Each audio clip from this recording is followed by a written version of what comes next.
Hello, I'm Dr. K, and this is Psych U for You.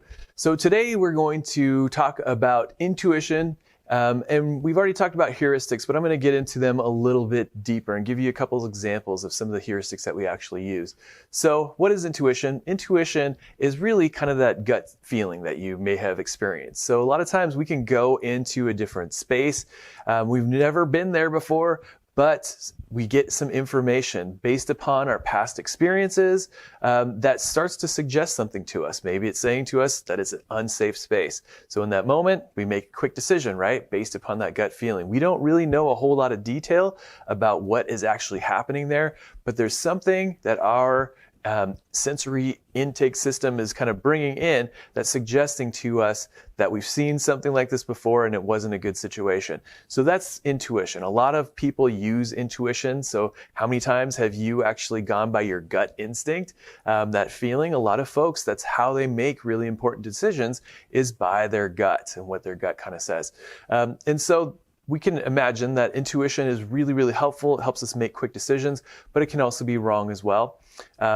What about heuristics? We talked about heuristics already. Basically, these are kind of shortcuts to really solving problems and kind of helping us categorize a lot quicker. So originally, we talked about different categories and being able to take these concepts and having prototypes that kind of match these. And so when you have a prototype to something, a lot of times there's a representation of what that prototype is. So if we were talking about maybe a counselor, so if you saw certain characteristics and you were talking to somebody and they represented all those characteristics, we would call that a representative heuristic, that you were using the characteristics that represent what you consider to be a counselor. And so even though you don't know who this person is, they have a soft quality of voice, they seem very caring, they seem like you kind of want to tell them everything that you had happen to you over the weekend.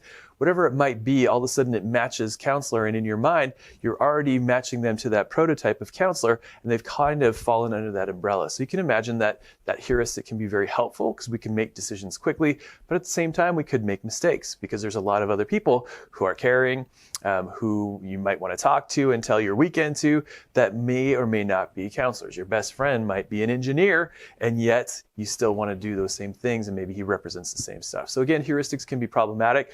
Another one that we kind of fall into, it's kind of a trap, is this availability heuristic. So what we tend to really make decisions upon is what is most recently available to us in our own memory.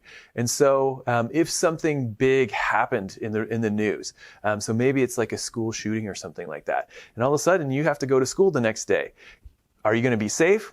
Chances are, if we look at the actual statistics on how often school shootings happen, how many people actually die or are injured in school shootings, your chances of being shot in your school, very, very low. However, there is a chance, but it feels a whole lot greater. So maybe there hasn't been anything in the news of school shootings for the past 2 years. You probably don't even think about school shootings, but because that is very available to your memory, all of a sudden you're going to react and potentially make decisions about school because of this being so readily available. Another thing that starts to really influence us as well is how vivid the imagery is around this. And so if you just heard that there was a school shooting, that might not be as powerful. However, if there was some vivid images of people being injured, or maybe even deaths or whatever it happens to be, which really create this vivid image in your mind, it's going to be that availability of that image is going to be even more powerful, and you're going to make decisions based upon that. Why is this important? Well, if we take, for example, like 9/11, individuals who were around during 9/11, all of a sudden, here comes the holiday season, people were really fearful about getting on planes. They honestly thought that planes were going to crash and they would have a good chance of dying. And so what did they do instead? They took a much more dangerous route and they ended up driving. So there's some estimates that suggest that because of this availability heuristic being there, people made the decision to drive, and that led to maybe up to 1,500 more deaths than we normally would have expected because of that availability of that most recent event. So you can see that it also leads us to possible problems as well. So that's intuition versus heuristic. The difference between the two hopefully is clear. Thank you, and watch my next video.